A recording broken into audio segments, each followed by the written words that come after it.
Salve galera, aqui diretamente da convocação da seleção brasileira, da apresentação oficial de Carlo Ancelotti, aqui oficialmente o novo técnico do Brasil, da Confederação Brasileira de Futebol, no evento, cara, que abarrotou aqui o saguão, né, o auditório do Gran Iate, aqui na Barra da Tijuca, na zona oeste do Rio de Janeiro, né, teve de ser uma sala de imprensa maior do que a da sede da CBF, justamente aonde está hospedado, né, o Carlo Ancelotti, que chegou ontem à noite e já veio aqui ser apresentado para a seleção brasileira e não tem tempo, né, a perder. Já foi apresentado para a torcida, para a imprensa, recebeu o agasalho, né, do lendário Felipão, recebeu o carinho, né, do Parreira num vídeo, né, e diversos ídolos do futebol masculino, feminino e também do esporte olímpico brasileiro, como o Bernardinho, né, eles que se conhecem, né, justamente porque o Bernardinho já comandou a seleção italiana de vôlei, né, então, cara, assim, muita expectativa, né, e muita gente nos arredores dessa convocação histórica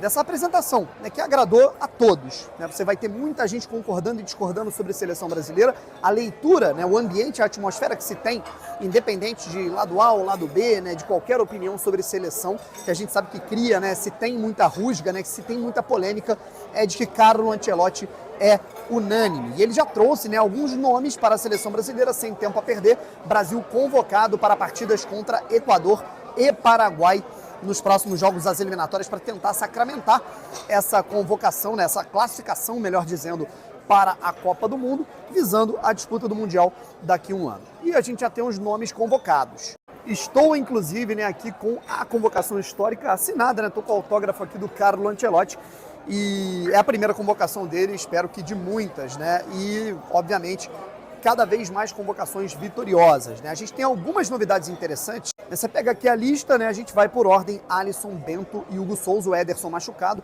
O Ancelotti, inclusive, falou bastante sobre os jogadores lesionados, né? Alguns deles, inclusive, retomando o ritmo, vocês já devem saber de quem eu estou falando. Fato é que uma novidade é o Hugo Souza, né? Convocado pela seleção brasileira, ele que havia sido convocado quando ainda era um goleiro sub-20 no Flamengo pelo técnico Tite. Os defensores, você vai encontrar alguns jogadores, inclusive, do futebol brasileiro, principalmente do Flamengo. O Alexandro, lateral, e aí o Alexandro junto é uma novidade. O Alexandro, zagueiro do Lille, vai gerar aquela repercussão. Pô, quem é que esse cara, né? Vai convocar, tem que convocar algum jogador aqui do futebol brasileiro, como sempre tem, quando há uma novidade que ela não é tão conhecida, né, quanto os jogadores que atuam aqui no Brasil, mas é muito bom jogador do Lille, que em breve deve estar num clube até maior. Beraldo de volta, Carlos Augusto, né, que, assim, pela galera que analisa o futebol brasileiro, assim, os jogadores brasileiros globalmente falando, o Carlos Augusto é titular de uma equipe finalista de Champions League, nada mais justo. Danilo, Léo Ortiz, Marquinhos, Wanderson e Wesley, né? Aqui a gente consegue ver muitos nomes, né, que estavam presentes na lista do técnico Dorival Júnior, né, do ex-técnico da seleção. Andreas Pereira, né, e uma novidade interessante é o Andrei Santos, né, que fez uma temporada espetacular no campeonato francês pelo Strasbourg, né, e que deve disputar a Copa do Mundo de Clubes pelo Chelsea, clube que detém o seu passe, ele estava emprestado para o futebol francês, substituindo aí o André. Eu sinceramente senti um pouco de falta do André nessa convocação, mas enfim, temos Bruno Guimarães, Ederson da Atalanta, que fez uma temporada também espetacular, Gerson do Flamengo e Casemiro de volta, né? É um jogador experiente, é uma coisa que eu sinceramente gosto, né? Que, assim, foi respondida inclusive uma questão sobre isso pelo Ancelotti. A questão não vai ser a idade do jogador, o ciclo, se ele tem mais ou menos 30 anos. A questão é se ele é brasileiro, se ele vai poder contribuir, se ele está jogando bem ou não está. E o segundo semestre do Casemiro no United foi muito bom. Os atacantes convocados, né, tivemos o Antony, também é uma novidade, de volta à seleção brasileira, depois da última Copa do Mundo, retomou o seu futebol, está jogando uma barbaridade, né? Em 6 meses de Betis ele já pode se eternizar na história do clube como um herói de um título inédito internacional. O Betis está na final da Conference League. O Estevão, né, que é um jogador, né, sub-20 interessantíssimo.